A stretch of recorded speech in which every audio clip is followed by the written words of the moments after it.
ایک دفعہ کا ذکر ہے کہ ایک دور دراز کے ملک میں ایک نہایت شریر مگر رحم دل شہزادہ رہتا تھا۔ سالار نامی یہ شہزادہ اپنے والدین کی اکلوتی اولاد تھا۔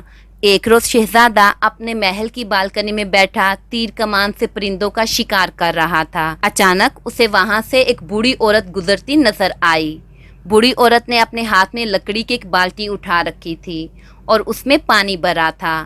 شہزادے سالار کو شرارت سوجی اور اس نے ایک تیر کا نشانہ بالٹی پر دے مارا۔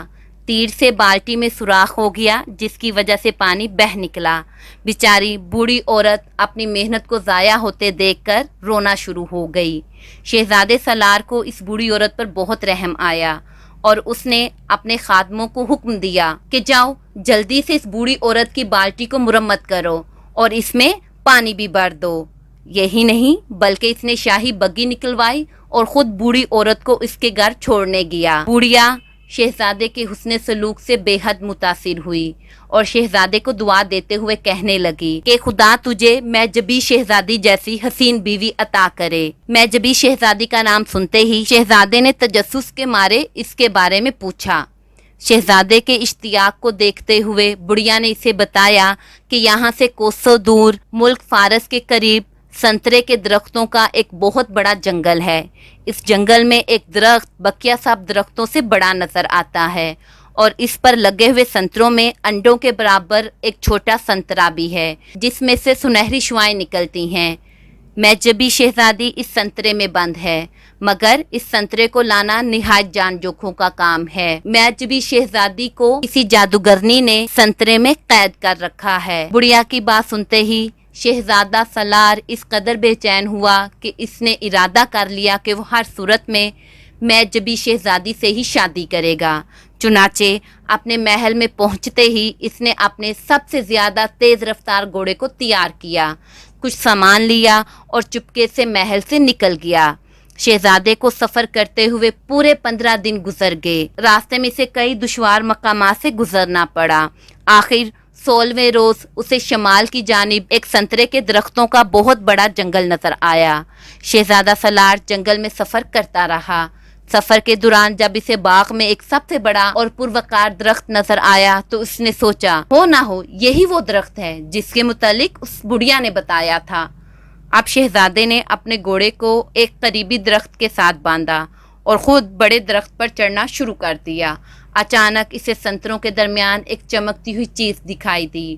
جب وہ اس شاخ کے قریب پہنچا تو اسے پتا چلا کہ یہ وہی سنترا ہے۔ ارے یہ تو وہی سنترا ہے جس کی مجھے تلاش ہے، کیونکہ یہ سنترا دوسرے سنتروں کی نسبت چھوٹا ہے اور اس میں سنہری رنگ کی کرنیں بھی نکل رہی ہیں۔ شہزادے کا دل چاہا کہ وہ اسے کھول کر دیکھے مگر بڑھیا نے جو اسے ہدایت کی تھی کہ تم اس سنترے کو محل میں لا کر کھولو گے تو شہزادی معجبی اپنی اصل حالت میں واپس آ پائے گی۔ اسے اپنی جیب میں ڈالا اور درخت سے اتر کر واپسی کا سفر شروع کر دیا، کیونکہ اس بڑھیا کے کہنے کے مطابق اگر شہزادہ اس سنترے کو اپنے محل میں لا کر کھولے گا تو اس جادوگرنی کا جادو معجبی شہزادی پر سے ختم ہو جائے گا۔ ادھر شاہی محل میں بادشاہ اور ملکہ شہزادے کی گمشدگی پر بہت پریشان تھے اور انہوں نے ہر جگہ شہزادے کو ڈھونڈنے کی منادی کرا رکھی تھی۔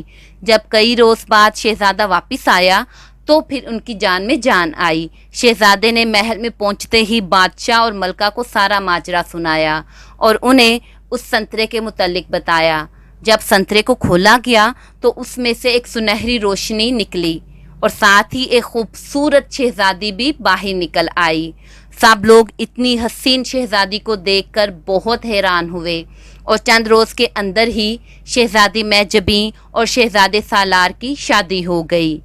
اتفاق سے اس ملک میں وہی جادوگرنی رہا کرتی تھی جو شہزادی معجبین کی خوبصورتی سے بہت جلتی تھی اور اس نے ہی شہزادی کو اس سنترے میں قید کر رکھا تھا۔ شہزادے نے شہزادی کو اس قید سے آزاد کرا لیا تھا۔ چنانچہ جادوگرنی نے فیصلہ کیا کہ وہ ہر صورت شہزادی معجبی کو ختم کر کے رہے گی، لہذا اس نے اس مقصد کے لیے اپنا روپ بدلا اور معجبی شہزادی کی شکل اختیار کر لی اور اب وہ اس موقع کی تلاش میں رہنے لگی کہ کب معجبی اس کے ہاتھ لگے اور وہ اسے ہمیشہ کی نیند سلا کر خود شہزادی بن جائے۔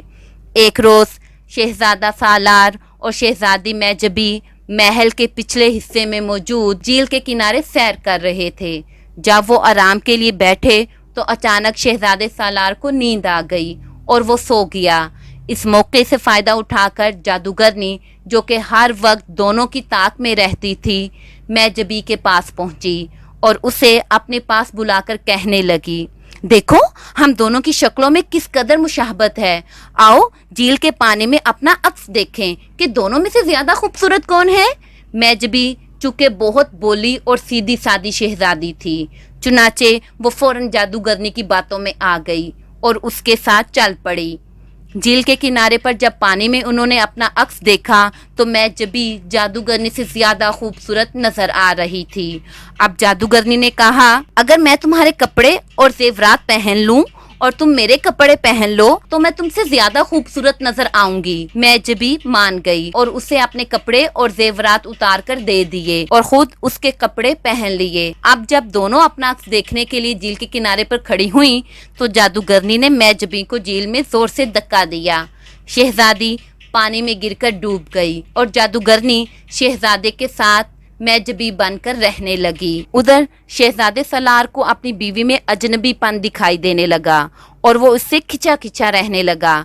शहजादे को समझ में नहीं आता था कि आखिर इसकी खुशियों को किसकी नजर लग गई है। एक रोज बाग के माली ने उसे बताया कि उसने महल के पीछे मौजूद झील में एक नहायत खूबसूरत कमल का फूल देखा है जो सुनहरी रंग का है। शहजादे को फूल के बारे में तजस्सुस हुआ और अगले ही रोज वो उसे देखने निकल खड़ा हुआ। शहजादे को फूल में बड़ी कशिश महसूस हुई और उसने वो फूल तोड़कर अपने कमरे में लगा लिया। फूल से शहजादे को इस कदर उनसियत हो गई कि वो हर दम इसके पास बैठा रहता। एक दिन जादूगरनी को जब फूल की खबर हुई तो उसने सोचा कि हो ना हो ये मैजबी शहजादी ही है जो फूल का रूप धार कर यहाँ आ गई है। चुनाचे एक रोज जब शहजादा शिकार की गर्ज से गया हुआ था तो उसने फूल को गुलदान से निकाला और महल से दूर आग जलाकर इसमें फूल को फेंक दिया। फूल जब जलकर राख हो गया तो वो मुतमईन होकर महल में वापस आ गई।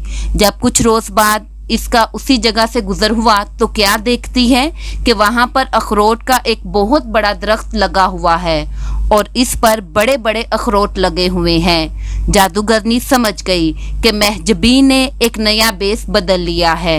चुनाचे महल पहुंचकर इसने शहजादे को दरख्त के बारे में बताया और कहा, क्यों ना ये अखरोट राया में तकसीम कर दिए जाएं। शहजादा फौरन मान गया और दरख्त से सारे अखरोट उतार कर राया में तकसीम कर दिए गए और दरख्त को काट कर जला दिया गया। महल से चंद मील के फासले पर ही एक बुढ़िया और इसका बेटा रहते थे। बुढ़िया का बेटा चरवाहा था और जिस रोज राया में अखरोट तकसीम किए जा रहे थे इस रोज वो बकरियां चरवाने गया हुआ था। जब चरवाहा अपने हिस्से का अखरोट लेने के लिए महल पहुंचा तो सब अखरोट तकसीम हो चुके थे और चरवाहे को मायूस लौटना पड़ा। चरवाहे ने सोचा, अखरोट ना मिलने पर माँ तो बहुत ही मायूस होगी। चुनाचे घर जाते हुए वो अखरोट के दरख्त के करीब रुक गया। इसने सोचा कि शायद हो सकता है कोई गिरा पड़ा अखरोट ही मिल जाए। अचानक पत्थर की ऊंट में से एक हरा भरा अखरोट नजर आया और वो उसे घर ले आया। घर लाकर इसने अखरोट माँ को दे दिया, मगर बुढ़िया ने अखरोट इस गर्ज से न खाया कि ये इसका बेटा खा लेगा। अगले रोज जब बुढ़िया और चरवाहा अपने अपने काम पर रवाना हो गए, वापसी पर बुढ़िया ने देखा कि इसके घर का ना सिर्फ तमाम काम मुकम्मल था बल्कि खाना भी पका हुआ था। इसने जब अपने बेटे को ये सारा किस्सा सुनाया तो उसको भी बहुत हैरत हुई। चुनाचे जब कई रोज तक ऐसा होता रहा तो दोनों माँ बेटे ने इस राज का सुराग लगाने का फैसला किया। चुनाचे अगले रोज काम पर जाने की बजाय दोनों खिड़की के पास छुप गए। अचानक उन्होंने देखा कि अलमारी के करीब रखा हुआ अखरोट खुला, जिसमें से एक नहायत हसीन दोशीज़ा बाहर आई और उसने घर का काम काज और खाना वगैरह पकाना शुरू कर दिया। अपना काम खत्म करके जब वो वापस अखरोट में जाने लगी तो बुढ़िया से रहा ना गया और उसने लड़की को पकड़ लिया और वो पूछने लगी, कौन हो तुम? शहजादी मैं जबीर ने इसे तमाम किस्सा सुनाया। दोनों माँ बेटे को शहजादी से बेहद हमदर्दी हो गई, मगर वो कुछ न कर सकते थे। बुढ़िया ने शहजादी को अपनी बेटी बना लिया और उसे अपने साथ रख लिया। शहजादी ने माँ बेटी की मोहब्बत का बदला चुकाने के लिए जादू के असर से इसी जगह इनके लिए एक बहुत बड़ा और खूबसूरत महल तामीर करवा दिया। उधर शहजादे के एक मुलाजिम ने जब इसे इस पुरअसरार महल के बारे में बताया तो शहजादा इसे देखने के लिए वहां चला आया। शहजादे ने मुलाजिम को महल से बाहर खड़ा किया और खुद अंदर जाकर जायजा लेने का फैसला किया। जब वो महल के हॉल में पहुंचा तो वो तख्त पर मौजूद शहजादी महजबी बैठी है। शहजादे को असल बात का इल्म हुआ तो उसने जादूगरनी को जिंदा जला दिया और शहजादी को अपने साथ महल में ले आया और दोनों हंसी खुशी रहने लगे।